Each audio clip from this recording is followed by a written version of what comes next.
Il n'a pas demandé d'aide.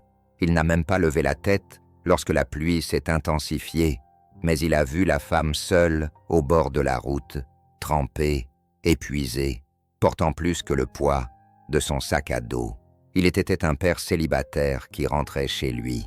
La femme était une soldate qui n'avait nulle part où aller.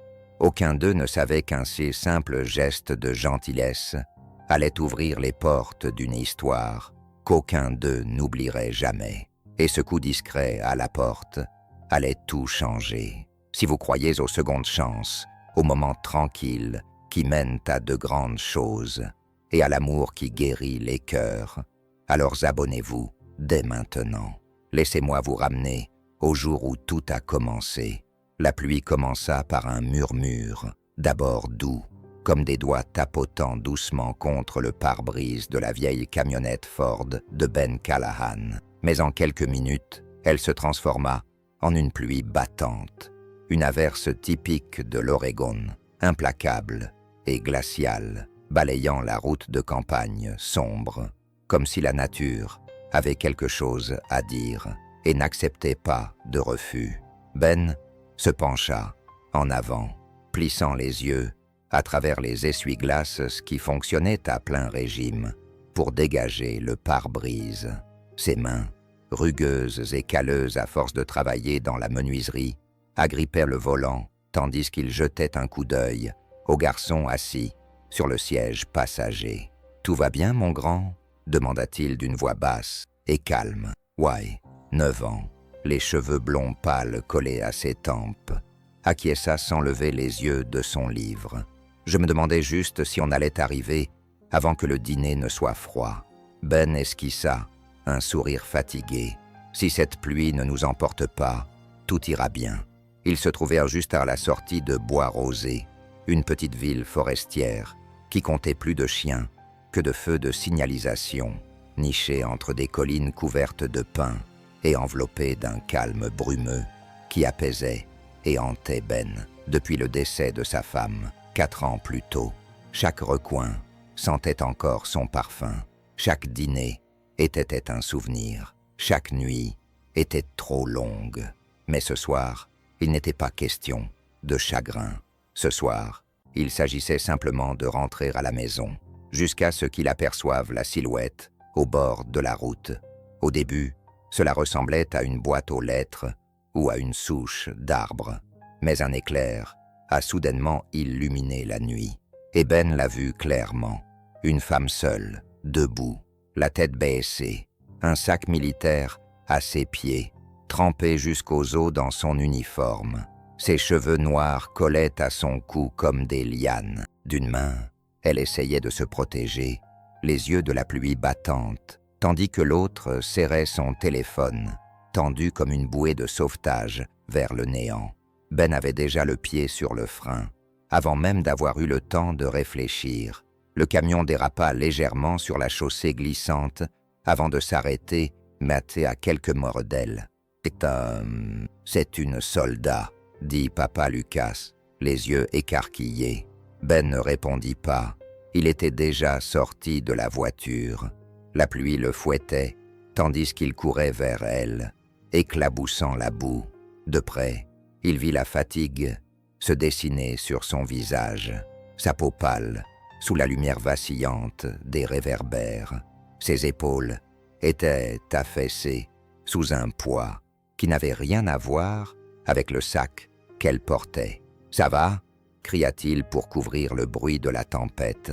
Elle leva les yeux, surprise. Son regard était vif, militaire, vif mais fatigué, sur le qui-vive. « Je vais bien. Tu n'as pas l'air bien. J'ai appelé l'assistance routière, » dit-elle rapidement, en levant son téléphone. « J'attends. » Ben acquiesça, mais il vit alors une lueur de frustration dans ses yeux, la façon dont son pouce hésitait au-dessus de l'écran. « Il n'y a pas de réseau ici, » dit-il doucement. Elle hésita. « Évidemment. Allez, mes enfants sont dans le camion. On est à 5 minutes de la ville. Je peux vous offrir un endroit pour vous sécher et vous réchauffer jusqu'à ce que quelqu'un arrive. » Elle serra les mâchoires. Ben reconnut l'hésitation, la fierté, la peur, l'entêtement, mais aussi l'épuisement. « Je ne suis pas un cas social, dit-elle. Je ne vous offre pas votre charité, répondit simplement Ben. Juste un peu de gentillesse. Il y a une différence. Pendant un instant, elle resta figée, puis ses épaules s'affaissèrent et elle ramassa son sac. D'accord, juste un petit moment. Ben prit son sac et la conduisit jusqu'au camion. Lucas se poussa sur le côté sans un mot, la regardant avec une curiosité silencieuse. « Tessa, dit-elle enfin. Tessa Rohr, Ben Callahan.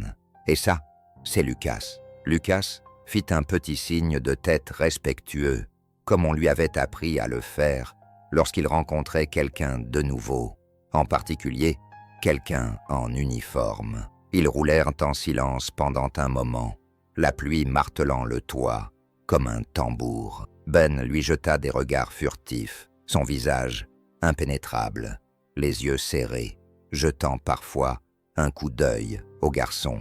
Elle ne parlait pas, il n'insista pas.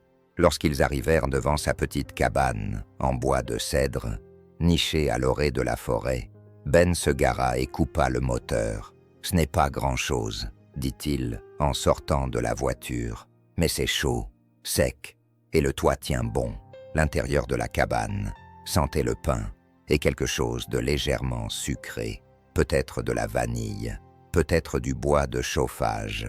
Un poêle à bois crépitait dans un coin. Lucas retira ses bottes et disparut dans sa chambre. Tessa se tenait dans l'embrasure de la porte, trempée, ne sachant pas trop où se mettre. Ben lui tendit une serviette et lui indiqua la salle de bain. Il y avait des vêtements propres dans le panier. Ils étaient peut-être un peu grands, mais ils étaient propres. Elle hésita à nouveau. Cette même pose, comme si elle entrait dans le monde de quelqu'un d'autre, était plus difficile à expliquer qu'elle ne pouvait le dire. 10 minutes plus tard, elle revint vêtue d'une chemise en flanelle de Ben et d'un pantalon de survêtement ample, ses cheveux humides attachés en arrière. Elle semblait plus douce, plus jeune en quelque sorte, mais ses yeux trahissaient son âge. Le reste d'elle-même n'avait pas encore vécu. Ben lui tendit une tasse fumante, du café. Elle la prit sans rien dire. Ils restèrent assis en silence pendant un long moment, seulement interrompus par le tic-tac de l'horloge murale et le crépitement du bois qui brûlait. Finalement, elle prit la parole. « Merci. Pour le café ?»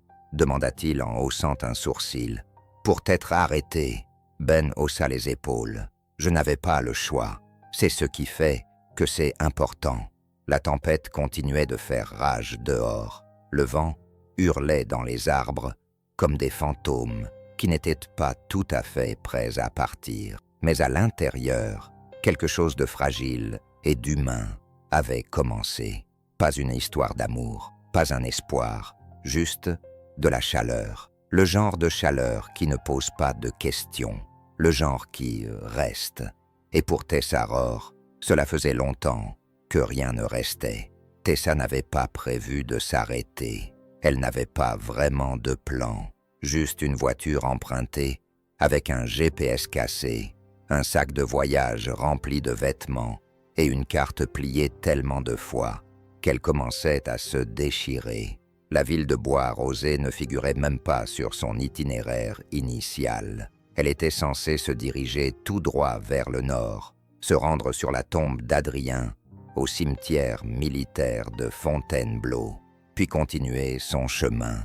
Pas d'attachement, pas de conversation, juste un dernier au revoir, puis le silence. Mais la tempête avait changé la donne. Tout comme Ben Callahan, elle était maintenant assise en tailleur, sur un canapé en cuir usé qui grinçait à chacun de ses mouvements, enveloppée dans une couverture à carreaux qui sentait légèrement le cèdre et le détergent. Le feu crépitait doucement dans le poêle à proximité. La chaleur imprégnait ses os comme un rayon de soleil qu'elle n'avait pas senti depuis des années. De l'autre côté de la pièce, Ben était dans la cuisine, fredonnant une chanson qu'elle ne savait pas jouer, une vieille mélodie folk, lente et douce. Il bougeait avec le calme de quelqu'un qui avait depuis longtemps accepté la solitude, sans pour autant la laisser le durcir. Ses manches étaient retroussées jusqu'au coude, tandis qu'il préparait quelque chose sur la cuisinière. « Tu as faim ?» demanda-t-il sans se retourner. Tessa songea à mentir. La fierté était un réflexe qu'elle n'avait pas encore perdu. « Un peu », admit-elle. « Je fais un excellent grilled cheese », dit-il. Le plat préféré de Lucas. Comme s'il avait été appelé, le garçon apparut dans l'embrasure de la porte, ses pieds chaussés de chaussettes, presque silencieux, sur le plancher en bois. Il tenait une bande dessinée abîmée dans une main et regardait Tessa comme si elle était à moitié extraterrestre, à moitié super-héroïne. « Tu as vraiment dormi dans le désert ?» demanda-t-il. Tessa cligna des yeux. « Oui, plusieurs fois. Tu avais un pistolet parfois. » Il sourit largement. « Cool. » Ben lui lança un regard. « Tiens-toi bien, Lucas. » Le garçon leva les mains en signe d'innocence. « Je posais juste une question. » Tessa gloussa. Cela la prit au dépourvu. Le son de son propre rire était rouillé par manque d'usage. Elle n'avait pas ri depuis. Elle ne se souvenait même plus quand. Le dîner était simple. Des croque-monsieur et de la soupe à la tomate, servie sur une table ronde en bois, aux pieds inégaux. Lucas parla presque tout le temps, posant des questions que seul un enfant pouvait se permettre. Avait-elle déjà sauté d'un avion? Quelle était la chose la plus effrayante qu'elle ait jamais vue? Savait-elle faire du karaté? Tessa répondit à certaines questions et en éluda d'autres. Mais pendant tout ce temps, Ben observait, sans se montrer indiscret ni porter de jugement, simplement en observant. Et lorsque leurs regards se croisèrent, il n'y eut aucune gêne, seulement de la compréhension. Après le dîner, Lucas s'excusa pour aller faire ses devoirs, ce qui surprit Tessa, qu'il fasse cela de son plein gré. Ben retourna à l'évier et fit la vaisselle sans faire d'histoire. « Je peux vous aider », proposa Tessa en se levant. « Je m'en occupe. » Elle ne s'assit pas. Au lieu de cela, elle se dirigea vers la fenêtre. La pluie avait diminué, se réduisant à une douce bruine. À travers la vitre, les pins se dressaient, immobiles et sombres, tels des gardiens silencieux. « C'est calme ici », dit-elle doucement. « Trop calme ?» demanda Ben. « Non, juste différent. » Il s'essuya les mains et s'appuya contre le comptoir. « Tu viens principalement de bases militaires urbaines, puis tu as passé quelque temps à Washington. » Ben acquiesça. « Ça explique votre posture. » Elle sourit. « Une vieille habitude. » Il y eut un silence, pas gêné, juste intense, comme s'ils évaluaient tous deux ce qu'ils pouvaient révéler. « J'étais officier logistique, » dit-elle enfin. « 9 ans, 2 missions à l'étranger.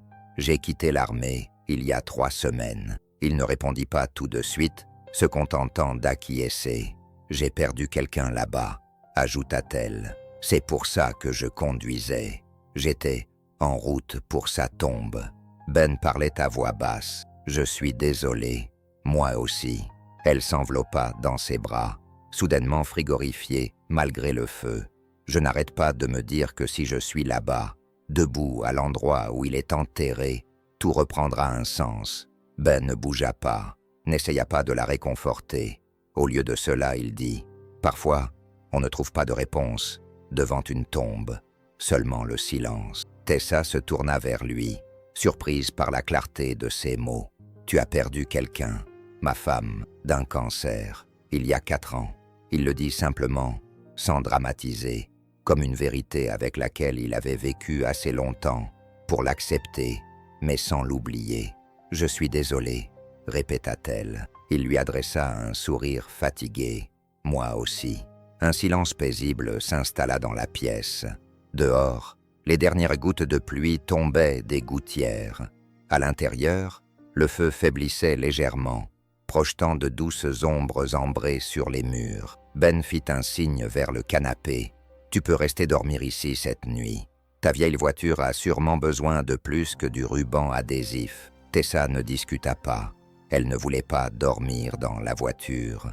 Elle ne voulait pas repartir conduire sans but. Elle voulait juste, pour une nuit, avoir l'impression que le monde n'était pas brisé. « Merci », dit-elle doucement. Elle resta éveillée longtemps cette nuit-là. La cabane craquait sous le vent. Quelque part dans le couloir, Lucas murmurait une histoire pour s'endormir. Et dans le salon, Tessa fixait le plafond, écoutant le rythme d'une maison qui n'était pas la sienne, mais qui ne lui semblait pas étrangère. Ses doigts se glissèrent dans la poche latérale de son sac de voyage. Elle en sortit une lettre pliée, celle qu'elle n'avait pas osé ouvrir depuis le jour où elle était arrivée. L'écriture d'Adrien la fixait, toujours scellée. Elle la glissa sous son oreiller, ferma les yeux et, pour la première fois depuis des semaines, rêva d'une fin qui n'était pas un adieu. Le matin arriva en silence. L'odeur du café frais flottait dans la cabane, s'enroulant autour des poutres en bois et adoucissant l'aube d'une intimité domestique qui semblait presque étrangère à Tessa. Elle remua sous la couverture chaude, ne sachant pas trop où elle était. Puis, le léger craquement du plancher lui rappela Bois Rosé, la cabane. Ben, elle s'assit, clignant des yeux pour chasser le sommeil. La lettre pliée sous son oreiller était toujours là, intacte. Elle la glissa dans son sac de voyage avec une sorte de révérence, comme si elle risquait d'exploser si elle la manipulait trop brutalement. Dans la cuisine, le léger cliquetis des assiettes et le grésillement du bacon dans une poêle troublaient le silence. Elle suivit l'odeur, pieds nus et prudente, comme si elle marchait dans le rêve de quelqu'un d'autre. Ben était de nouveau devant la cuisinière, vêtu d'un t-shirt gris délavé et d'un pantalon de pyjama en flanelle. Ses cheveux longs étaient encore humides après la douche et balayés en arrière. Il dégageait un calme qui semblait mérité et non accidentel. « Tu es debout tôt », dit-il sans se retourner. « L'odeur du café m'a réveillé », répondit Tessa en croisant les bras sur sa poitrine. « Il y a une tasse propre dans le placard, à gauche. » Elle se servit une tasse, puis s'appuya contre le comptoir pour l'observer. « Je ne me souviens pas de la dernière fois où je me suis réveillé avec quelqu'un qui préparait le petit déjeuner sans porter de bottes militaires. » Ben rit. « Tu as de la chance. Lucas ne me fait pas confiance pour faire des pancakes. Il dit que je les retourne trop vite. » Comme s'il avait entendu, Lucas entra dans la cuisine en chaussettes dépareillées et vêtu d'un sweat à capuche 3 fois trop grand. Il grogna en se dirigeant vers la table et posa sa tête sur ses bras, comme si l'effort de se réveiller était plus que ce qu'un enfant de 9 ans devrait avoir à endurer. Ben glissa une assiette devant lui. « Fais le plein, soldat. » Lucas ouvrit un œil et sourit à Tessa. « Tu restes pour le petit déjeuner ?» Elle hésita. Techniquement, elle devrait déjà être en route, se dit-elle un soir. Juste un. Mais le crépitement de la cuisinière, l'odeur du bacon et la façon dont Ben vaquait à ses occupations matinales, sans attente particulière, lui rendaient difficile de partir. « Je suppose que je peux rester le temps de manger, » dit-elle. Lucas lui fit un signe du pouce levé, encore endormi. Ils mangèrent en silence, seulement interrompus par le bruit occasionnel du jus qu'ils buvaient ou des couverts qui s'entrechoquaient. Tessa observa les détails, les bords effilochés de la nappe, la façon dont Lucas fredonnait en mâchant le calendrier sur le réfrigérateur marqué d'étoiles dessinées à la main. Une maison imparfaite, mais réelle. Après le petit déjeuner, Ben commença à préparer le déjeuner de Lucas pour l'école. Tessa prit instinctivement le sandwich supplémentaire sur le comptoir pour l'aider. « PB&J ?» demanda-t-elle. « Classique », répondit Ben. Elle l'enveloppa dans du papier ciré, plia les bords avec une précision experte. « Vous avez des enfants dans votre famille ?» demanda-t-il gentiment. Non, répondit-elle, mais je faisais des sandwichs comme ça pour quelqu'un. Les pâtes pendaient entre eux comme un souffle sur une vitre froide. Elle ne donna pas plus de détails, et Ben n'insista pas. Lucas attrapa son sac à dos et enfila ses bottes. « Tu veux que je t'accompagne en ville ?» lui demanda Ben. Tessa hésita, puis acquiesça. Ce serait super. Ils déposèrent Lucas à l'école, un bâtiment bas en briques d'un étage, avec des fresques murales colorées et un drapeau qui flottait paresseusement dans le vent.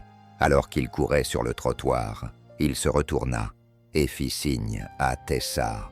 Elle lui répondit « Ben ne dis rien, jusqu'à ce qu'il soit à mi-chemin.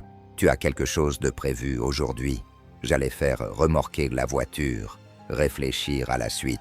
Il lui jeta un coup d'œil, puis se concentra sur la route. « Tu n'es pas pressé, ce n'était pas une question. »« Non, » admit-elle, « mais j'ai l'impression que je devrais. »« Pourquoi ?» Tessa regarda par la fenêtre.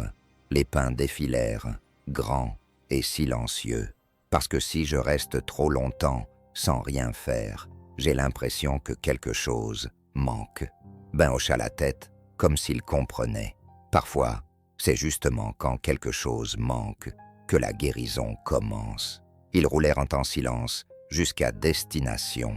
De retour à la cabane, Tessa sortit dans la lumière du soleil. C'était le premier matin clair depuis des jours. Le monde semblait avoir été lavé.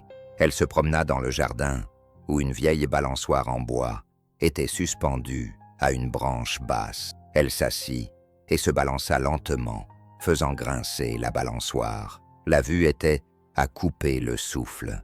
Des collines ondulantes se fondaient dans des vallées brumeuses, et l'horizon semblait n'avoir jamais connu la guerre. Ben apparut avec 2 tasses de café. « La deuxième tasse est toujours meilleure dehors, » dit-il, en lui en tendant une. Elle l'accepta avec gratitude.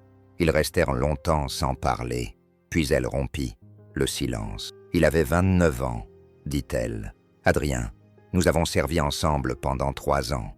J'étais avec lui la veille de son départ. » Ben acquiesça, le regard doux. « Je me suis dit que j'irais voir sa tombe, que si je pouvais me tenir là, peut-être que je ressentirais quelque chose qui aurait un sens. Mais chaque fois que j'essaie, je me sens plus loin. » Ben fixait les arbres. Peut-être que ce n'est pas là qu'on trouve les réponses. Peut-être que ce sont les réponses qui viennent à nous. Quand on cesse de fuir, Tessa se tourna vers lui. « C'est ce qui t'est arrivé ?» Il sourit faiblement. « Pas encore, mais peut-être que ta présence ici est un premier pas. » Elle détourna le regard, ne sachant pas quoi répondre. À l'intérieur, un cardinal se posa sur le porche, son plumage rouge vif contrastant avec le bois. Tessa l'observa longuement. « Je vais peut-être rester une nuit de plus, » dit-elle doucement. Ben ne sourit pas. Il ne bougea pas, mais quelque chose dans son attitude se détendit. « Pas de pression, » dit-il. « Mais si tu es encore là pour le dîner, il y aura des lasagnes. » Elle rit. « Tu cuisines beaucoup pour quelqu'un qui vit seul. » Ben but une gorgée de café. « Je cuisine au cas où quelqu'un passe. » Cette fois, elle sourit. C'était un petit sourire, mais sincère. Et pour la première fois depuis très longtemps, Tessa Rohr ne se sentit pas comme une invitée. Elle se sentit accueillie. Les lasagnes étaient excellentes. Elle n'aurait pas dû être surprise. Ben s'était révélé être un magicien discret en cuisine. Mais la richesse de la sauce et la croûte parfaitement dorée prirent Tessa au dépourvu. Elle n'avait pas mangé un vrai repas fait maison depuis des mois. Et celui-ci avait quelque chose d'étrange. Il ne restait pas seulement sur sa langue, mais quelque part plus profond, dans un endroit vide qu'elle n'osait pas nommer. Lucas engloutissait son repas comme un garçon en pleine croissance, tandis que Ben mangeait lentement, levant les yeux de temps en temps, comme pour s'assurer qu'elle était toujours là, qu'elle allait bien. La question tacite flottait dans la pièce. « Tu restes ?» Elle ne connaissait pas encore la réponse. Après le dîner, Lucas demanda s'il pouvait regarder un film. Ben accepta, mais à une condition. 1 heure, puis le livre, puis au lit. Les garçons s'enfuirent, laissant les 2 adultes faire la vaisselle dans un silence complice. Tessa se tenait devant l'évier, les manches retroussées, les mains plongées dans l'eau savonneuse. Ben séchait les assiettes à côté d'elle, sans se presser. « Tu manges toujours comme ça ?» demanda-t-elle. « Comment ça ? Comme si tu avais peur que la nourriture disparaisse. » Ben sourit. Une vieille habitude. Il y avait eu des jours, après le décès de Megan. La nourriture n'était qu'une raison de se lever. On mange parce que ça nous donne quelque chose à faire, entre le moment où on sort du lit et celui où on y retourne. Elle immobilisa ses mains sous l'eau. « Je connais ce sentiment, » dit-elle doucement. Ben lui jeta un coup d'œil. « Parle-moi de lui. » Elle ne répondit pas tout de suite, non pas parce qu'elle ne voulait pas, mais parce qu'elle avait la gorge serrée. Adrien n'était pas parfait, commença-t-elle. Il racontait de mauvaises blagues, détestait les légumes, ronflait comme un moteur, mais il me donnait l'impression que je n'étais pas seulement une soldate, mais une femme, une personne. Ben acquiesça, en dessinant une fourchette. Nous avions fait des projets, poursuivit-elle. Après la mission, une cabane dans le Vermont, peut-être des enfants, un chien. Nous avions parlé de construire une vie qui ne se résume pas à des ordres et à des uniformes. Elle ferma le robinet et se sécha les mains avec une serviette. Puis un jour, il s'est porté volontaire pour une patrouille. J'aurais dû y aller. J'ai dit que j'avais besoin de repos. 12 heures plus tard, ils ont rapporté son plaque d'identité dans un sac en plastique. La pièce m'a soudain semblé plus petite, plus étroite. J'ai reçu la lettre 3 jours plus tard, dit-elle, sa dernière lettre, mais je ne l'ai jamais ouverte. Ben ne dit rien. Il n'essaya pas de rompre le silence. Il la regardait simplement, imperturbable, comme pour dire « Tu as le droit de craquer ici. Je retiendrai les morceaux. » Tessa détourna le regard et se mordit l'intérieur de la joue. Je pensais que si je continuais d'avancer, le chagrin ne me rattraperait pas, mais il me rattrape toujours. Ben posa le torchon et s'appuya contre le comptoir à côté d'elle. Et si ce n'était pas une question de fuite, et alors? Et si guérir ne consistait pas à laisser la douleur derrière soi, mais à la laisser à côté de soi, sans qu'elle nous écrase? Elle le fixa du regard. « C'est toi qui as trouvé ça, ou tu l'as lu sur une tasse à café ?» demanda-t-elle.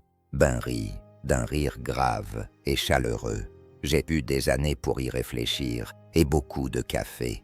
Ils sourirent tous les deux, et pendant un instant, la tension dans la pièce se relâcha comme une corde qui se détend lentement. Plus tard, dans la nuit, Tessa se tenait sous le porche, enveloppée dans une couverture, regardant les étoiles s'allumer une à une.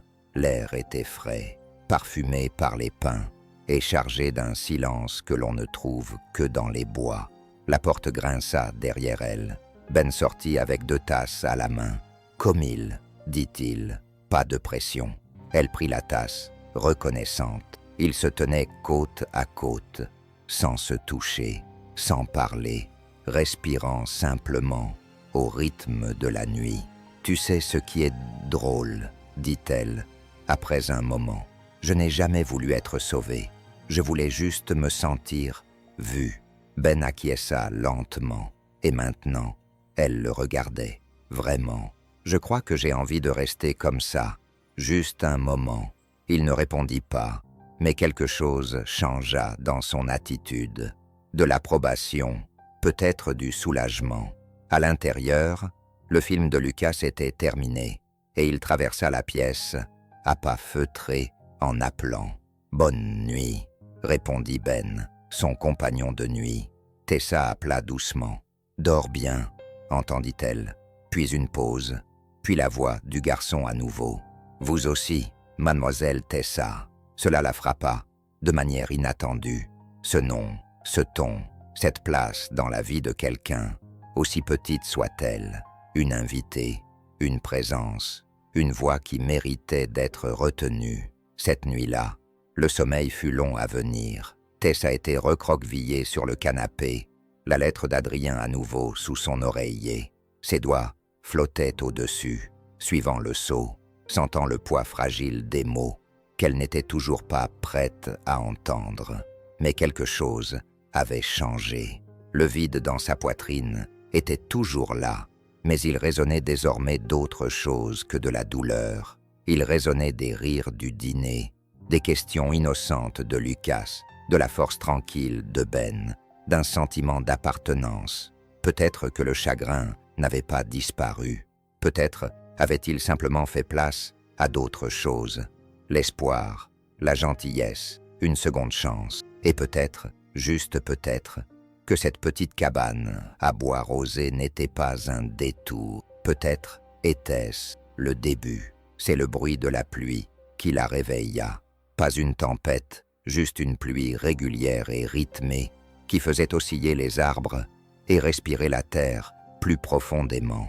Le genre de pluie qui donnait l'impression que tout était ralenti, suspendu, comme si le temps s'était arrêté pour reprendre son souffle. Tessa s'assit sur le canapé, désorientée pendant un instant, avant que l'odeur familière du pain et du café ne lui rappelle où elle était.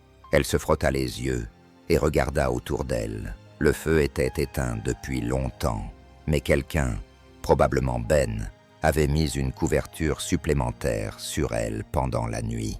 Elle se leva en étirant ses membres engourdis et se dirigea vers la cuisine. Une note l'attendait sur le comptoir, écrite d'une écriture soignée et délibérée. « J'ai emmené Lucas en ville. Je serai de retour pour le déjeuner. Si tu t'ennuies, la clé de la remise est accrochée à la porte arrière. B.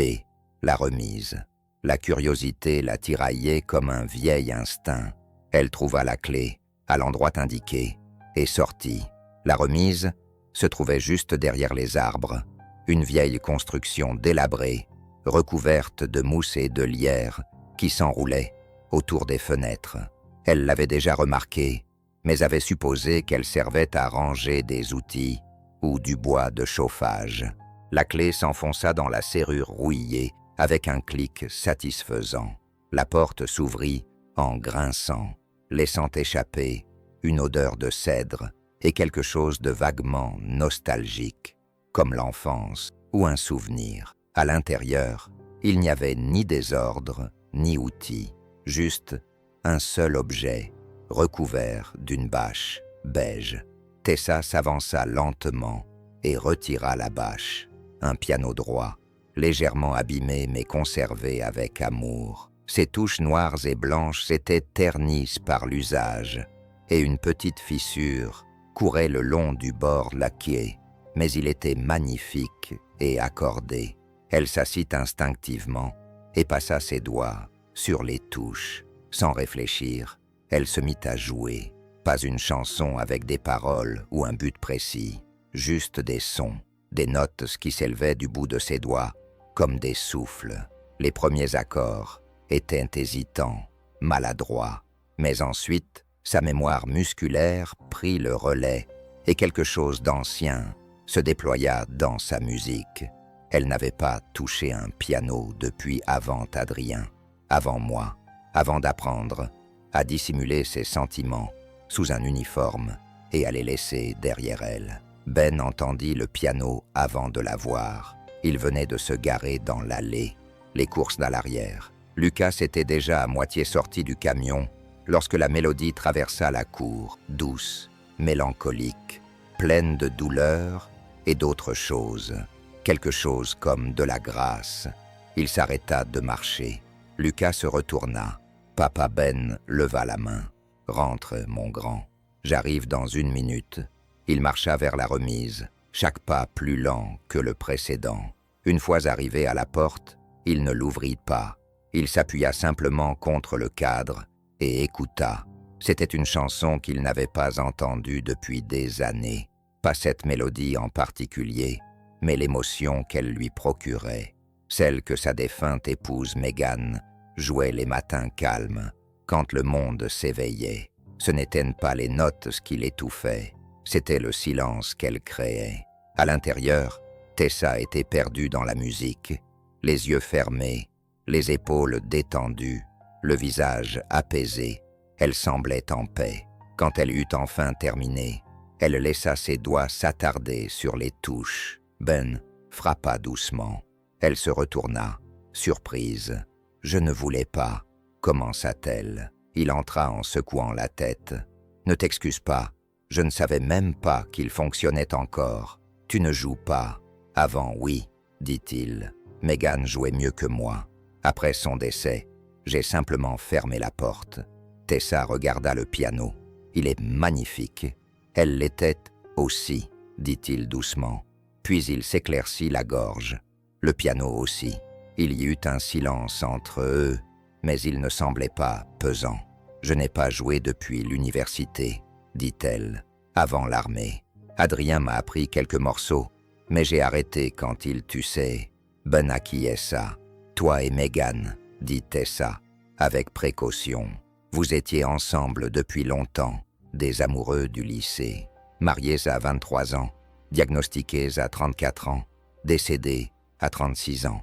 Tessa baissa les yeux. Je suis désolé. Ben esquissa un petit sourire. Les gens disent souvent cela, mais je pense qu'ils veulent en réalité dire qu'ils ne savent pas quoi répondre face à une telle perte.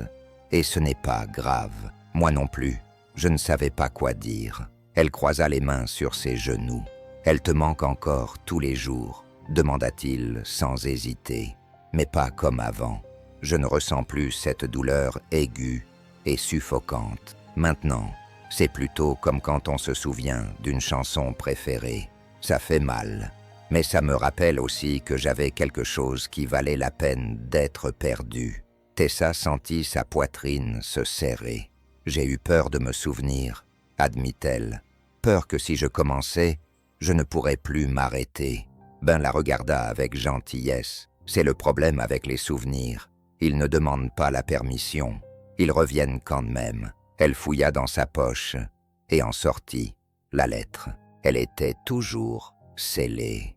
L'enveloppe était légèrement usée, l'écriture indubitable. « Je ne l'ai toujours pas ouverte, » murmura-t-elle. Ben ne bougea pas. « Je l'ai apportée ici pour la lire sur sa tombe, mais je n'ai pas pu.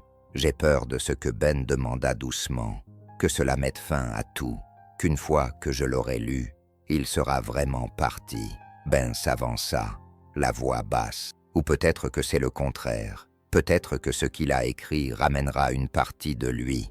Tessa regarda la lettre, les doigts tremblants. « Je ne suis pas prête. Ce n'est pas grave, dit Ben. Personne ne te fait de compte. » Elle leva les yeux vers lui. Il n'essayait pas de la réparer. Il ne lui donnait pas de délai, ni de destination. Il était juste là. Pour la première fois depuis la mort d'Adrien, Tessa sentit quelque chose se dénouer en elle. Un nœud qu'elle serrait si fort qu'elle ne s'était pas rendu compte qu'il l'étouffait. Elle se leva, remit la lettre dans sa poche et regarda le piano. « Tu veux jouer quelque chose ?» demanda-t-elle. Ben lui adressa un sourire timide. « Ça fait des années. Il était temps. » Il s'assit à côté d'elle, fit craquer ses doigts et après une longue inspiration, appuya sur la première touche. Le son fut maladroit au début, puis trouva son rythme. Côte à côte, ils jouèrent des accords, leur cœur se mêlant, s'épanouissant, non pas pour jouer, ni pour impressionner, mais simplement pour se rappeler que quelque chose de beau pouvait encore sortir de mains qui avaient que trop longtemps porté le chagrin. Et dehors, la pluie continuait de tomber doucement, comme un pardon. C'était un mardi. Il n'y avait pas de tempête cette fois-ci, pas de ciel dramatique, ni de roulement de tonnerre. Juste une matinée calme, fraîche et grise, avec un brouillard bas au-dessus des arbres et de la rosée accrochée à l'herbe sauvage derrière la cabane. Tessa n'avait pas bien dormi. Ses rêves étaient agités, peuplés de visages de guerre. Le rire d'Adrien, un silence soudain. Elle s'était réveillée avant l'aube, le cœur battant, ne sachant pas si ce rêve était un souvenir ou un regret. Elle prépara du café et se tint pieds nus sous le porche arrière, regardant la brume s'enrouler autour des arbres. La lettre pesait lourd dans la poche de son sweat à capuche, comme chaque jour. Mais aujourd'hui, c'était différent. À l'intérieur, Ben s'était réveillé tôt lui aussi. Il la trouva dehors, déjà en train de boire sa deuxième tasse de café. « Tu es debout », dit-il doucement. Je n'arrivais pas à dormir. Il se tint à côté d'elle, sirotant sa propre tasse. Ils restèrent en silencieux pendant un moment. Puis Tessa dit « Je crois que je suis prête ». Ben ne lui demanda pas ce qu'elle voulait dire. Il se contenta d'acquiescer et rentra tranquillement, lui laissant l'espace dont elle n'avait pas besoin de demander. Elle retourna dans la remise, où se trouvait le piano. C'était le seul endroit où elle se sentait capable d'ouvrir quelque chose de sacré. La lettre était toujours scellée, mais légèrement usée par ses manipulations répétées, avec une légère tache à l'endroit où son pouce reposait toujours. L'écriture d'Adrien sur le devant était audacieuse et régulière, son nom souligné une fois, Tessa. Elle s'assit sur le banc du piano et fixa longuement l'enveloppe avant de glisser son doigt sous le rabat. Le papier se déchira doucement. Elle déplia la lettre avec le soin réservé aux objets sacrés. Sa voix lui revint dès qu'elle lut la première ligne. « Tess, si tu lis ceci, c'est que ce que je redoutais est arrivé. Et je suis désolé. Mon Dieu, je suis désolé. Pas pour ce que j'ai fait, parce que je me suis porté volontaire. Tu le sais, je n'ai jamais su rester les bras croisés quand quelqu'un était en danger. Tu me connais, je cours toujours vers le feu, mais je suis désolé pour ce que cela va te faire. Je ne suis pas parti parce que je ne t'aimais pas. Je suis parti parce que je t'aimais, parce que je croyais en un monde où ton sourire existe encore. Il y a des choses que je ne t'ai jamais dites.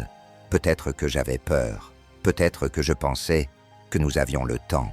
Mais tu dois savoir cela. Tu m'as changé. Tu m'as fait croire qu'il pouvait y avoir autre chose que l'uniforme et le devoir. Tu m'as fait croire en un foyer. Si tu lis ceci, tu te trouves quelque part dans le monde que nous n'avons jamais pu construire ensemble. Tu es peut-être en colère, tu es peut-être brisé, mais Tess, ne laisse pas le chagrin être la dernière chose que je t'ai donnée. Je t'en prie, vis, ris, sois aimé, trouve cette cabane, allume un feu, apprends à un enfant à lancer une balle de baseball en l'embrassant, quelqu'un sous un orage. Tu es toujours là. Cela signifie qu'il y a encore beaucoup à vivre pour toi. Ne laisse pas ton cœur mourir avec le mien. Et si jamais tu entends quelqu'un jouer du piano, vraiment jouer, pense à moi. Je serai toujours là, avec tout ce que j'ai jamais eu, Adrien. Tessa ne pleura pas tout de suite. Elle relut la lettre encore et encore. Ses mains tremblaient légèrement, mais elle continua à lire. Elle avait besoin que chaque mot s'imprime dans son cœur. Elle avait besoin que le message s'installe quelque part plus profondément que la douleur. Quand les larmes vinrent, elles ne furent pas bruyantes. Elles tombèrent lentement comme une pluie de printemps, douce, régulière et attendue depuis longtemps. Le chagrin ne disparut pas, mais quelque chose en elle changea. La culpabilité qu'elle portait, les questions qu'elle n'avait jamais posées, tout cela semblait s'être un peu dissipé, comme si les mots d'Adrien avaient traversé le voile de l'absence et l'avaient enveloppé une dernière fois. Il n'avait pas écrit pour lui dire au revoir, il avait écrit pour l'aider à aller de l'avant. Plus tard, lorsqu'elle rentra dans la cabane, son visage était pâle et ses yeux étaient cernés de sel, mais ses pas étaient fermes, son dos plus droit. Ben leva les yeux du canapé. Il ne dit rien, se contentant de l'observer attentivement. Tessa tenait la lettre dans ses mains. Il m'a dit de vivre. Ben se leva lentement. Alors j'espère que tu l'écouteras. Elle sourit doucement. Je pense que je peux enfin le faire. On frappa à la porte. Tessa cligna des yeux. Ben eut l'air perplexe. Lucas accourut depuis le couloir et ouvrit la porte d'entrée sans hésiter.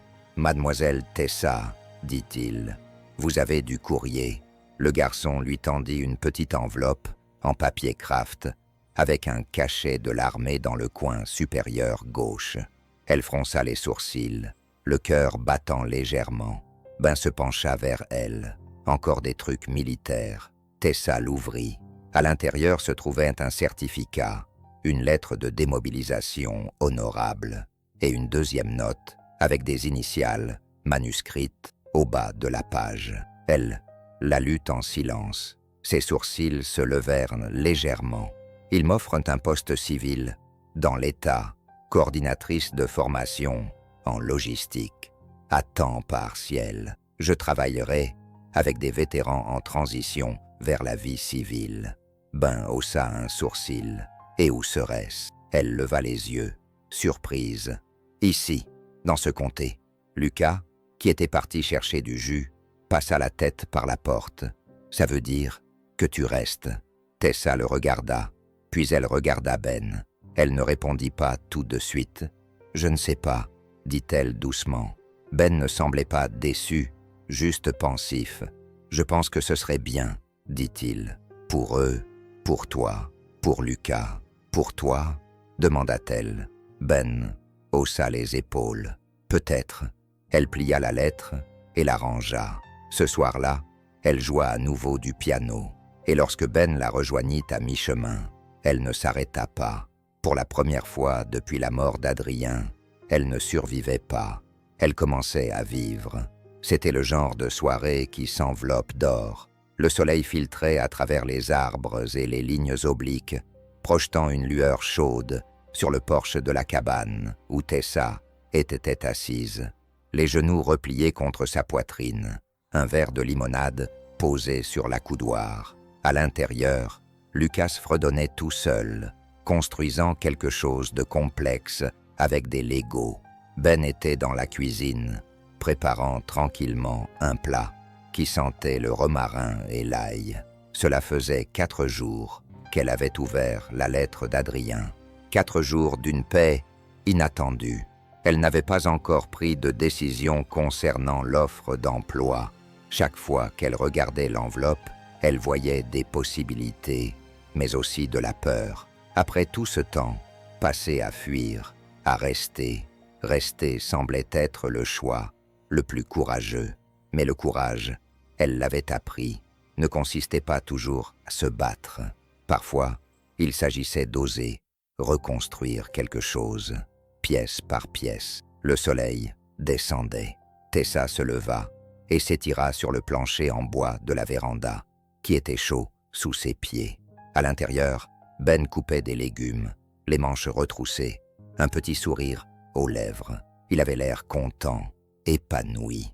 Il y avait quelque chose de magnétique dans sa façon de bouger silencieusement, avec assurance, comme quelqu'un qui ne parle que lorsque c'est nécessaire. Puis on frappa à la porte, 3 coups secs à la porte d'entrée, sans hésitation, sans convivialité, avec fermeté. Tessa et Ben se figèrent. Lucas interrompit son fredonnement. Ben s'essuya les mains sur un torchon, jeta un coup d'œil à Tessa et se dirigea vers la porte.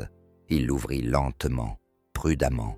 Sur le porche se tenait une femme d'une 50aine d'années, vêtue d'un blazer repassé, ses cheveux blonds grisonnants, soigneusement relevés.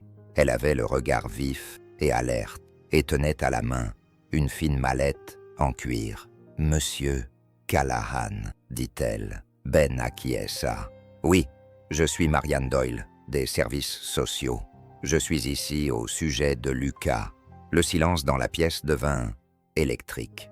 Tessa s'avança instinctivement, se plaçant légèrement à côté de Lucas, qui était sorti du couloir, l'air confus. La voix de Ben restait calme, mais on sentait la tension derrière. Et lui, « Les parents de votre femme ont déposé une requête, » dit Marianne d'un ton professionnel, mais pas désagréable.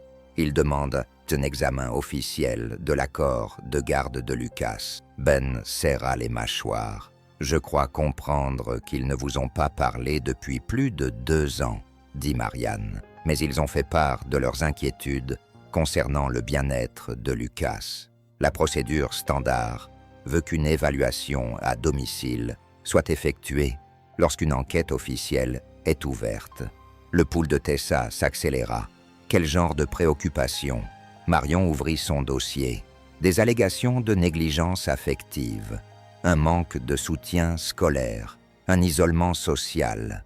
Tessa faillit éclater de rire. C'était absurde.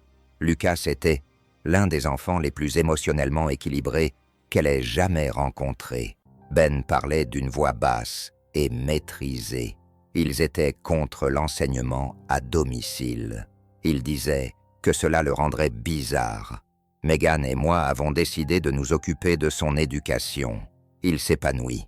Je ne suis pas ici pour émettre des hypothèses. Monsieur Callahan Marion répondit, juste pour observer. J'aurais besoin de parler avec Lucas, d'examiner son emploi du temps et de prendre des notes sur son environnement familial. Ben resta immobile un instant, puis acquiesça lentement. Vous pouvez entrer. Marianne sourit, l'air professionnel et efficace. Elle entra et commença immédiatement à prendre des notes. Lucas regarda son père, puis Tessa, indécis. « Tout va bien, » dit Ben doucement. « Elle veut juste te poser quelques questions. Sois honnête. » Tessa regarda Marianne s'asseoir avec Lucas à la table de la cuisine et lui poser des questions sur sa journée, ses loisirs, sa routine scolaire. Il répondit clairement, poliment. Tessa voyait bien qu'il était nerveux. Il tripotait le bord de sa chemise, une habitude qu'elle avait remarquée lorsqu'il était inquiet. Marianne termina ses notes au bout de 20 minutes et se leva. « Je vous remettrai mon rapport préliminaire dans la semaine. En attendant, je vous conseille de consulter un avocat spécialisé dans le droit de la famille. Si l'affaire est portée devant le tribunal, vous aurez besoin d'un avocat. » Ben l'accompagna jusqu'à la porte. Alors qu'elle sortait, elle se retourna. « Ce n'est pas inhabituel, Monsieur Callahan. Les grands-parents se sentent parfois impuissants après un décès. Cela ne signifie pas qu'il y ait un problème, mais vous devez vous préparer. » Puis elle disparut. La porte se referma dans un clic. La pièce semblait avoir perdu tout son air. Tessa se tourna vers Ben. « Ils veulent vous l'enlever. » Ben ne répondit pas. Il fixait la porte comme s'il essayait de voir à travers. « Ben, » dit-il d'une voix rauque, « les parents de Megan ne m'ont jamais pardonné. Ils m'ont reproché de l'avoir retirée de la chimio. Ils ont dit que j'avais abandonné, mais c'est elle qui me l'a demandé. Elle était fatiguée. Elle voulait la paix. J'ai respecté ça. » Le cœur de Tessa se serra. « Tu as fait ce qu'elle voulait. Ils s'en fichent, » dit-il. Ils veulent juste contrôler. Ils n'ont même pas rencontré Lucas après sa mort. Lucas leva les yeux de la table, les yeux écarquillés. « J'ai des ennuis. » Ben traversa la pièce et s'agenouilla à côté de lui. « Non, mon grand, tu n'as pas d'ennuis et personne ne t'emmènera.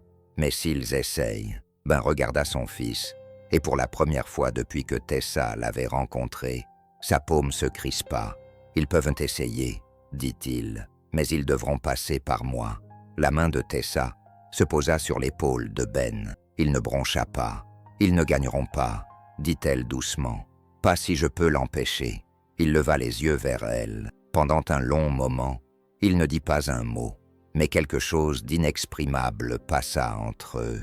Quelque chose de plus fort que la peur, de plus ancien que le chagrin, la confiance.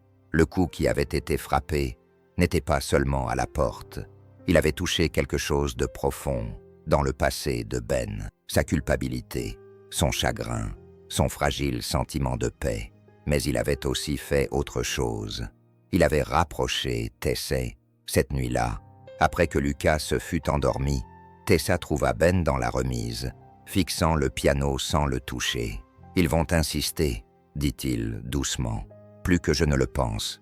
Ils ont toujours de l'argent. »« Des avocats, » dit-elle en s'approchant de lui. « Tu n'es pas seul cette fois. » Ben se tourna vers elle, la voix à peine audible. « Tu penses que je suis un bon père. » Tessa n'hésita pas. « Je pense que tu es le meilleur. » Le clair de lune éclairait le contour de sa mâchoire.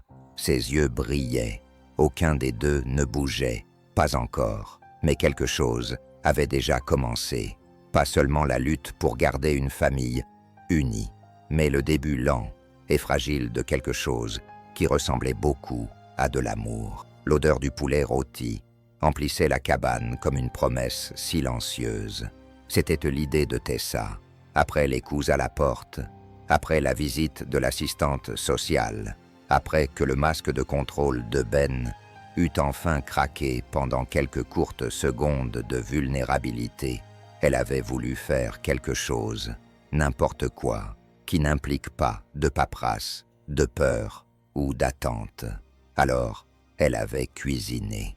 Pas le genre de plats rapides auxquels elle s'était habituée. Tessa avait cuisiné lentement, avec soin, avec du romarin cueilli dans le jardin de Ben, de l'ail tressé qu'elle avait trouvé dans le garde-manger et du beurre qu'elle avait insisté pour faire fondre avant d'arroser le poulet.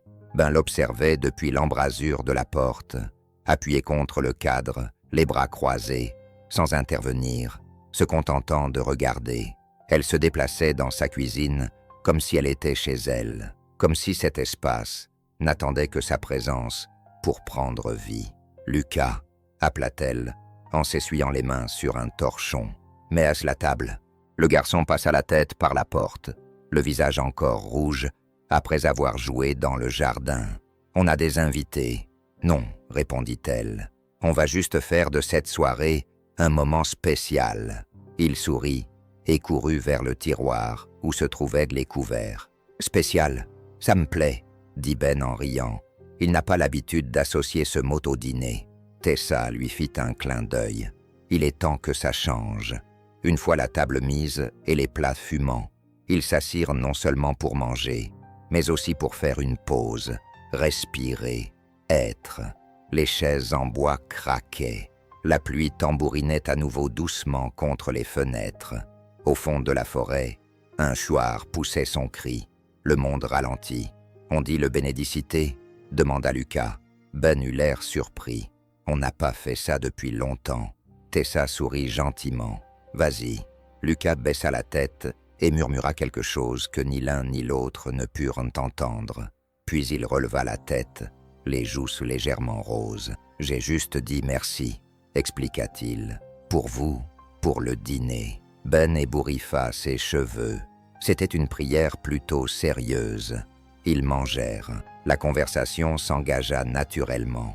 Lucas parla de son vaisseau spatial, en Lego, qui était désormais équipé de boucliers de défense fonctionnels grâce à du ruban adhésif et un bouchon de bouteille. Tessa raconta l'histoire d'un messal au Koweït qui avait accidentellement servi de la glace à la purée de pommes de terre. Ben en ajouta une autre à propos d'un raton laveur qui s'était introduit dans sa cabane et s'était enivré en mangeant des pommes en fermentation. Tout le monde rit, un vrai rire, le genre de rire qui résonne dans les murs et qui persiste après que tout le monde est allé se coucher. Lorsque les assiettes furent net vides et qu'il ne restait plus que quelques morceaux de poulet, Tessa se leva pour débarrasser la table. Ben l'arrêta d'un regard. « Tu as cuisiné ?» dit-il. « On nettoie. » Tessa hésita, puis se rassit, croisant les mains sur ses genoux et les regardant. Ben et Lucas se mirent à l'évier, avec une dextérité acquise par l'habitude. Ben rinçait, Lucas s'essuyait. Leur rythme était presque musical. C'était un aperçu de la vie qu'ils s'étaient construite, simple, fonctionnelle, pleine d'attention, tacite. Et elle était là maintenant. Elle en faisait partie, après tout. Après Adrien, après le deuil, après l'armée, le chaos et le bruit. Tessa avait trouvé quelque chose qu'elle ne savait pas qu'elle cherchait, une famille. Lorsque le silence revint dans la cuisine, Ben versa 3 tasses de thé et les apporta sur la table. Ils s'assirent en triangle, les mains autour de la céramique chaude. Le silence entre eux n'était pas pesant, mais complet. « À propos du travail, » dit Tessa, rompant le silence. Ben ne leva pas les yeux, mais Lucas le fit. « Je n'ai pas encore dit oui, » continua-t-elle. « J'y ai réfléchi. Ben leva lentement les yeux. Et je ne pense pas seulement au travail.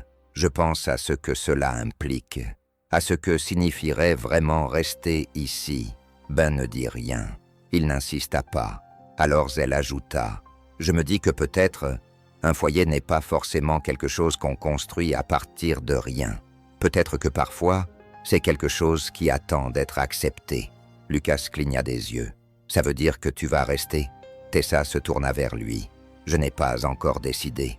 Mais si je restais, ça tuerait. » Lucas regarda son père, puis la regarda à nouveau. « Seulement si tu continues à cuisiner comme ce soir. » Ils rirent tous, mais le rire de Ben était plus discret, plus compliqué. Plus tard, lorsque Lucas fut couché et que le feu était allumé, Ben et Tessa s'assirent sur le canapé, chacun tenant la dernière gorgée de son thé. « Tu n'avais pas besoin de faire tout ça ce soir, » dit-il. « Le dîner, les bougies, les histoires, je n'étais pas obligé, » répondit-elle. « J'avais envie de le faire. » Ben acquiesça lentement. « Je n'arrête pas de repenser à ce coup à la porte, » dit-il. « Et si je le perdais? Ce ne sera pas le cas, » dit Tessa doucement. « Tu es un bon père. Tout le monde peut le voir. La vérité ne gagne pas toujours devant les tribunaux. Mais nous veillons à ce qu'elle gagne en dehors. Nous construisons quelque chose qui est tellement rempli d'amour et de preuves que personne ne peut le nier. » Ben se tourna vers elle, les yeux sombres, dans la lueur du feu. « Pourquoi m'aides-tu » Elle marqua une pause, puis répondit « Parce que quelqu'un m'a demandé un jour de ne pas laisser le chagrin être la dernière chose qu'il me laisse. Et je pense qu'en t'aidant, je lui rends hommage. » Ben baissa les yeux, serra sa tasse dans ses mains. « Tessa » Elle le regarda. « Oui, si tu restes, ce ne sera pas seulement pour m'aider. » Elle soutint son regard. « Je sais. » L'espace entre eux vibrait, non pas d'urgence, mais de compréhension, de la promesse silencieuse de quelque chose de réel, quelque chose auquel aucun d'eux ne s'attendait, quelque chose qui se méritait. Ben se leva lentement. « Je vais voir Lucas. » Tessa acquiesça, le regardant disparaître dans le couloir. Elle resta assise seule un moment, fixant les braises incandescentes.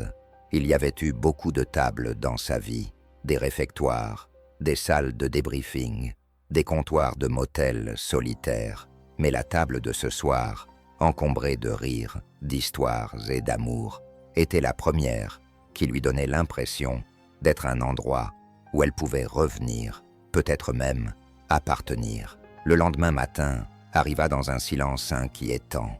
Pas de pluie, pas de vent, juste un silence épais, comme si le monde retenait son souffle. Ben se tenait sous le porche, une tasse de café fumante à la main, les yeux fixés sur la route au-delà des arbres. Il n'avait pas beaucoup dormi. L'image de Mary et de Doyle, l'assistante sociale, le hantait, tout comme les mots « audience pour la garde »,« avocat » et « préoccupation pour le bien-être émotionnel de l'enfant ». Il but une gorgée de café et essaya de ne pas imaginer une salle d'audience. Il essaya de ne pas imaginer Lucas dans un blazer trop grand pour lui, assis devant des inconnus qui ne savaient rien des vaisseaux spatiaux légaux ou des histoires pour s'endormir. Il essaya de ne pas se demander ce que diraient les parents de Megan, ce qu'ils diraient dans son dos. La porte s'ouvrit en grinçant. « Ça va ?» La voix de Tessa était douce, encore endormie. Ben ne se retourna pas, défini. « D'accord. » Elle s'approcha de lui, enveloppée dans un pull, les cheveux encore humides, après une douche rapide. Je définis ça comme le fait de ne pas imaginer le pire scénario possible avant le petit déjeuner. Ben sourit, mais ses yeux restèrent sombres. « Je n'arrête pas de me demander si j'ai fait quelque chose de mal, » murmura-t-il. « Si j'ai raté quelque chose, si je n'en ai pas fait assez. Tu as fait tout ce qu'elle a dit. » Il la regarda. « Alors pourquoi ai-je l'impression que ce n'est toujours pas suffisant ?» Tessa posa son café sur la balustrade de la véranda et se tint silencieusement à côté de lui. Elle connaissait trop bien ce sentiment. cette façon dont les fantômes du passé s'insinuaient dans les fissures des vies les plus solides. Je pense, dit-elle prudemment, que tu t'es accroché si fort pour que rien ne s'écroule, que tu as oublié à quel point c'est lourd. Il lui jeta un coup d'œil. Il est peut-être temps de partager ce poids. Avant qu'il n'ait pu répondre, le bruit de pneus crissant sur le gravier attira leur regard vers la route. Un SUV, argenté et élégant, s'arrêta au bord de l'allée. Ben se raidit, la portière s'ouvrit et un homme en costume gris anthracite en sortit. La soixantaine, le visage sévère, les cheveux argentés peignés en arrière, la posture droite comme un soldat. Ted Lockhart, Ben murmura « Ton père ». Le corps de Tessa se raidit à côté de lui. Lucas avait dû entendre la voiture lui aussi. Il ouvrit la porte d'entrée et sortit, clignant des yeux, dans la lumière du matin. Ted repéra immédiatement le garçon. Lucas. La voix s'était froide. Inconnu. Lucas recula instinctivement. Ben s'interposa entre eux. « Que voulez-vous, Ted ?» Ted sourit sans chaleur. « Je voulais voir mon petit-fils. On m'a privé de cela pendant trop longtemps. Vous avez eu 4 ans. J'étais en deuil.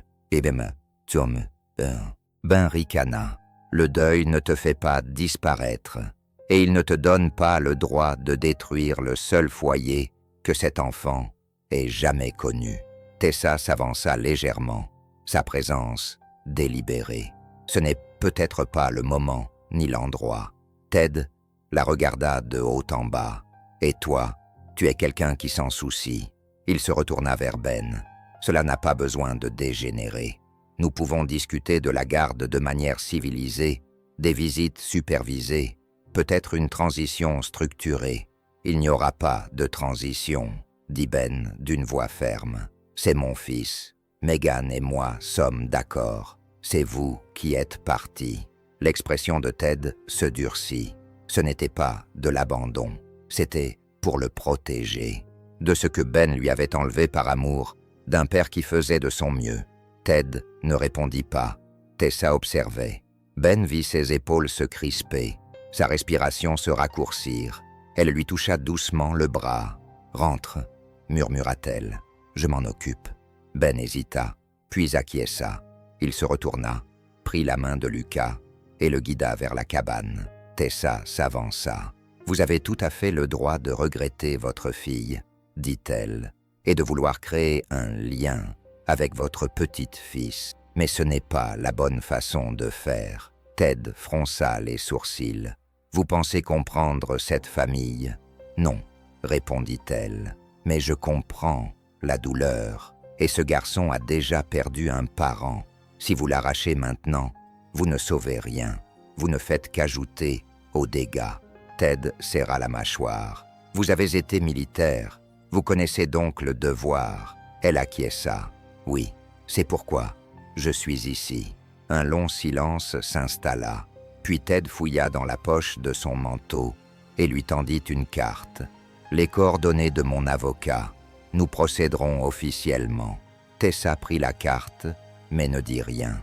Ted retourna à sa voiture, le ronronnement du moteur s'évanouissant rapidement dans les arbres.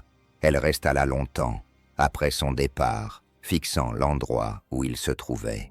À l'intérieur, Ben était assis à la table de la cuisine. Lucas s'était recroquevillé à côté de lui, la tête appuyée contre son flanc. Le garçon semblait petit, fragile, essayant d'être courageux. Tessa entra et ferma la porte derrière elle. Son expression était indéchiffrable. « Alors ?» demanda Ben. « Il ne saigne pas. » Il acquiesça d'un signe de tête. « Je m'y attendais. Je pense qu'il est temps d'arrêter d'espérer qu'ils disparaîtront. » Ben croisa son regard. « Qu'est-ce qu'on fait ? » « On se bat, » dit-elle. « Ensemble. » Il la regarda, puis la regarda vraiment, comme s'il voyait non seulement la femme qui se tenait devant lui, mais aussi chaque kilomètre qu'elle avait parcouru pour en arriver là, chaque blessure transformée en sagesse, chaque silence prudent, désormais rempli de détermination. Ben posa sa main sur la table, paume ouverte. « Tessa la fixa pendant une seconde, puis posa la sienne dessus.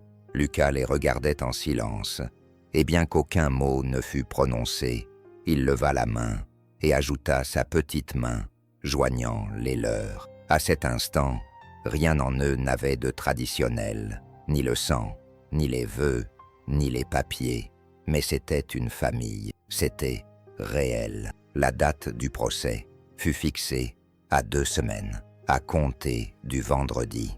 Ben avait passé la majeure partie de la matinée au téléphone avec un avocat spécialisé dans le droit de la famille, tandis que Lucas était assis dans un coin en train de dessiner des vaisseaux spatiaux avec des boucliers en forme de cœur. Tessa observait la scène depuis l'autre bout de la pièce, le cerveau en ébullition.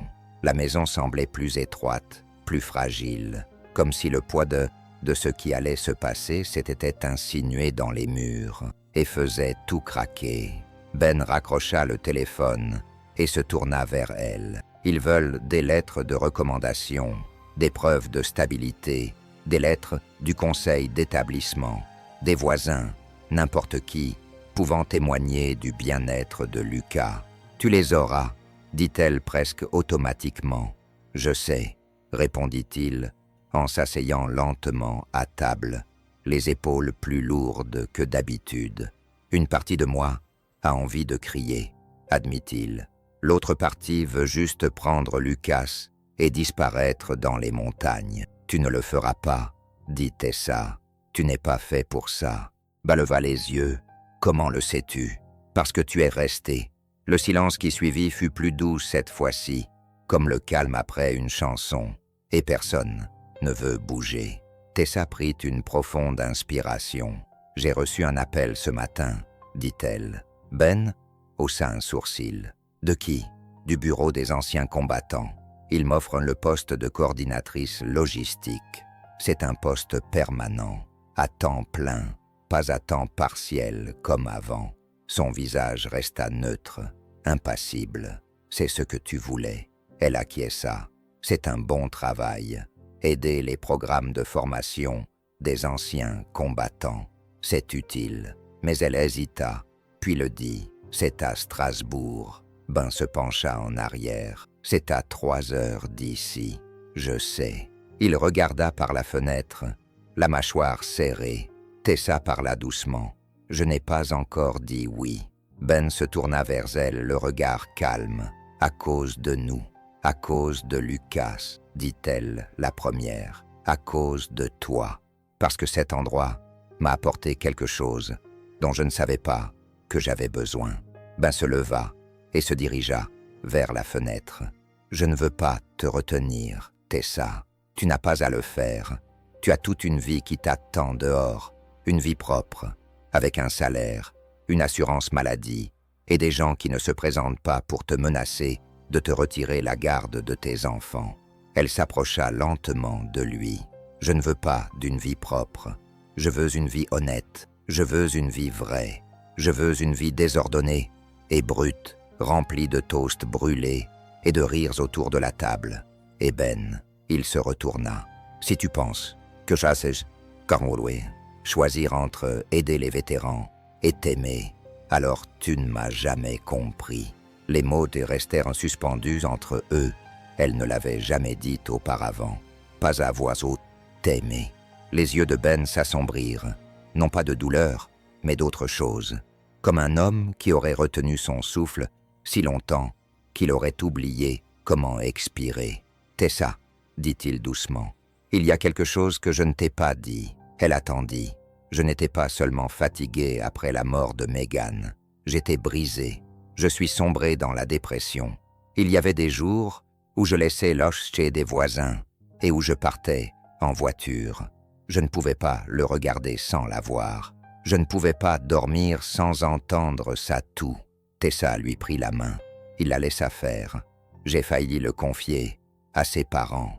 Elle écarquilla les yeux. Ils sont venus après les funérailles et m'ont proposé de le prendre pendant que je remettais de l'ordre dans ma vie. Pendant 2 jours, j'y ai réfléchi. J'avais les papiers en main. Je me suis dit que ce serait peut-être mieux pour lui. Mais tu ne l'as pas fait, dit-elle. Non, parce qu'un soir, je suis rentré après un long trajet en voiture. Je suis resté assis dans le camion pendant 1 heure. Quand je suis enfin entré, il était par terre, serrant son vieux pull comme une couverture. Il m'a regardé et m'a dit « Tu es revenu ». La voix de Ben s'est brisée. J'ai alors compris que ce n'était pas moi qui étais brisé. J'avais juste peur et il attendait que je revienne. Tessa n'a rien dit. Elle a juste serré sa main plus fort. « J'ai encore peur », a-t-il murmuré. « Tout. Moi aussi », a-t-elle répondu. Mais la différence, c'est que maintenant, on n'a plus à avoir peur tout seul. Eh bien, il l'a regardé dans les yeux remplis de larmes. « Je ne veux pas que tu partes. » Elle a souri doucement. « Je ne partirai pas, mais je peux faire en sorte que ça marche, » a-t-elle dit. 2 jours à distance, 3 jours à Strasbourg. On trouvera un rythme. Les gens font ça tout le temps, quand ils ont quelque chose qui vaut la peine de rester près d'eux. « Et qu'est-ce que vous avez, toi et Lucas ?» dit-elle sans hésiter. « C'est chez nous. » Il la serra dans ses bras, non par passion, pas encore, mais par pur soulagement, parce que c'est réconfortant quand quelqu'un dit enfin les mots que tu as passé des années à attendre. Ils restèrent longtemps là, dans le silence, dans la lumière du matin, au début de quelque chose qu'ils avaient tous les deux peur de nommer. Plus tard dans la soirée, Tessa trouva Lucas sur le porche, en train de dessiner dans son carnet. « C'est quoi ce dessin ?» demanda-t-elle. Il le lui montra. C'était une petite maison, entourée d'arbres, avec 3 personnes devant, un homme grand, une femme aux longs cheveux et un enfant avec une cape rouge. « C'est nous, » dit-il fièrement. Mais je me suis mis une cape. Elle ébouriffa ses cheveux. « Pourquoi la cape ?» Il haussa les épaules. Tout le monde a besoin de quelque chose pour l'aider à voler. Tessa cligna des yeux pour chasser les larmes qui lui piquaient les yeux. « Tu n'as pas tort, » murmura-t-elle. Alors que le soleil se couchait derrière les collines et que le ciel s'embrasait d'orange et de violet, elle s'adossa à la mouchèche à côté de lui, se sentant pour la première fois depuis des années, non pas comme une visiteuse, non pas comme une soldate, non pas comme quelqu'un qui avait été abandonné. Elle se sentait comme quelqu'un qui était rentré chez lui. Il n'y avait pas de défilé, pas de grands gestes, pas de musique triomphante en fond sonore, juste le doux craquement du porche de la cabane, sous 3 paires de pas, et le murmure du vent qui soufflait dans les arbres, comme si la forêt, elle-même, expirait. L'automne s'était installé à Boise-Rosée. Les arbres étaient vêtus d'oranges brûlées et d'or. L'air transportait l'odeur des feuilles humides et du bois de chauffage, et chaque matin commençait par le doux silence du givre sur les fenêtres. Tessa se tenait devant le tableau d'affichage du centre communautaire, en train d'épingler un flyer pour un nouveau programme d'aide à la transition des vétérans. Son nom figurait en bas, ainsi que celui de Ben, directeur du programme et instructeur bénévole. Cela la faisait toujours sourire. Ben était de l'autre côté du parking, en train d'aider Lucas à descendre du camion. Le garçon portait une couronne en papier faite à la main et tenait une affiche sur laquelle on pouvait lire « Mon père est mon héros ». Les lettres étaient irrégulières, mais fières. Son école avait organisé une semaine des héros de la famille, et Lucas n'avait pas hésité dans son choix. Ben avait rougi en le lisant. Tessa avait pleuré. Il se dirigeait maintenant vers elle, le bras de Ben posé légèrement sur l'épaule de Lucas, et la main libre de Lucas agitant l'affiche comme un drapeau. « J'ai dit à Madame Keane que vous étiez soldat et que vous soigniez les gens, » dit Lucas, essoufflé, en levant les yeux vers Tessa. Elle a demandé si ça voulait dire que tu étais médecin. J'ai répondu « Non, elle est mieux que ça. » Tessa s'accroupit pour se mettre à sa hauteur. « C'est peut-être la plus belle chose qu'on m'ait jamais dite. » Il sourit. « C'est vrai, Ben se pencha vers lui. Il leur a aussi dit que je pleurais quand je coupais des oignons, mais il a commodément omis de mentionner que je faisais le meilleur chili de la ville. Tessa se leva. C'est toi qui l'as cherché. Tu mets trop d'ail. Il roula des yeux, en feignant d'être offensé. Ensemble, ils entrèrent dans le centre communautaire, où un petit groupe de familles et d'anciens combattants locaux commençait à se former.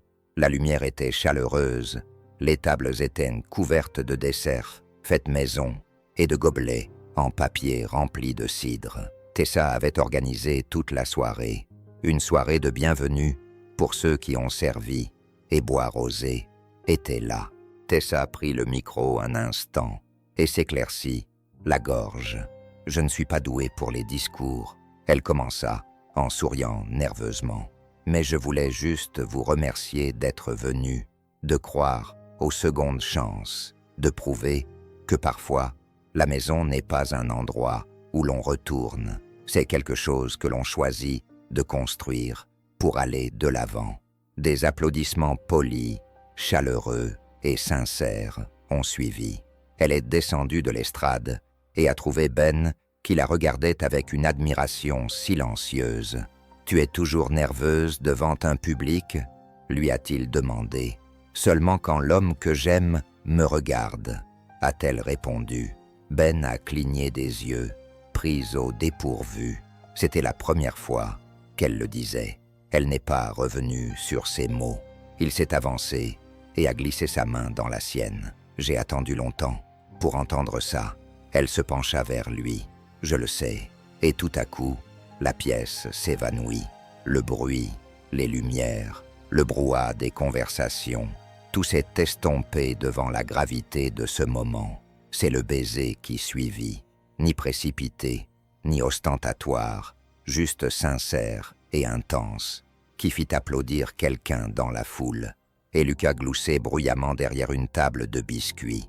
Plus tard dans la soirée, lorsque les invités furent partis et que l'air s'était rafraîchi, ils rentrèrent tous les trois à la maison. Lucas s'endormit dans le camion, la tête penchée dans une position impossible, bavant légèrement sur le poster de son héros. Tessa le porta à l'intérieur pendant que Ben rangeait dans la remise. Elle le retrouva plus tard, assise au piano. Le couvercle était ouvert. Les étouches étaient exposées. Il ne jouait pas. Il était simplement assis, perdu dans ses pensées. Elle entra doucement et s'assit à côté de lui. Je me souviens de la première nuit où j'ai découvert ça. Elle dit qu'il pleuvait. Tu m'avais dit que tu ne jouais plus. Il sourit faiblement. C'est vrai, pas avant que tu ne joues. Elle le regarda. Joue quelque chose. Il hésita, puis commença une douce mélodie. Une main, puis l'autre. Ce n'était pas parfait, mais c'était sincère, fragile, beau et un peu brisé. Comme pour toutes les meilleures choses, Tessa ferma les yeux. Elle ressentait la musique plus qu'elle ne l'entendait. Ce n'était pas une question de notes. C'était ce qui s'élevait entre eux pendant qu'ils jouaient. La paix, l'appartenance, le foyer. Lorsque la dernière note s'évanouit dans le silence, elle murmura « Tu sais quoi ? Je crois que c'est ça que voulait dire Adrien. » Ben se tourna vers elle. « Comment ça ?» Elle fouilla dans sa poche, en sortit la lettre désormais défraîchie, et la lut à voix haute. « J'ai embrassé quelqu'un sous un orage. » Elle leva les yeux. Il n'y avait pas d'orage, mais il pleuvait. On avait frappé à la porte, et on avait ça. Ben acquiesça. « Tu ne fuis plus. »« Non, dit-elle. Je fais un choix, et je choisis ça. Je nous choisis. » Il lui reprit la main. Pas un mot, juste la chaleur de leurs doigts entrelacés. Au loin, le vent soufflait dans les arbres. Le vieux porche craqua. L'odeur du bois brûlé s'infiltra par la fenêtre ouverte. Et à l'intérieur de la petite cabane, au bord du bois rosé, 3 cœurs battaient enfin à l'unisson, pas au rythme du bruit de la guerre ou du silence du deuil, mais avec quelque chose de plus calme, de plus fort, quelque chose qui ressemblait au son de l'appartenance. Où dans le monde êtes-vous aujourd'hui? Nous aimerions le savoir. Laissez un commentaire ci-dessous et dites-nous bonjour. Vos histoires et vos réflexions comptent plus que vous ne le pensez. Si cette histoire vous a touché et que vous croyez en la gentillesse, en la guérison et en la beauté tranquille des secondes chances, n'oubliez pas de vous abonner à notre chaîne. Nous partageons des histoires comme celle-ci, des histoires qui réchauffent l'âme et nous rappellent qu'il n'est jamais trop tard pour recommencer. Merci sincèrement d'avoir passé du temps avec nous. Nous sommes ravis que vous soyez là.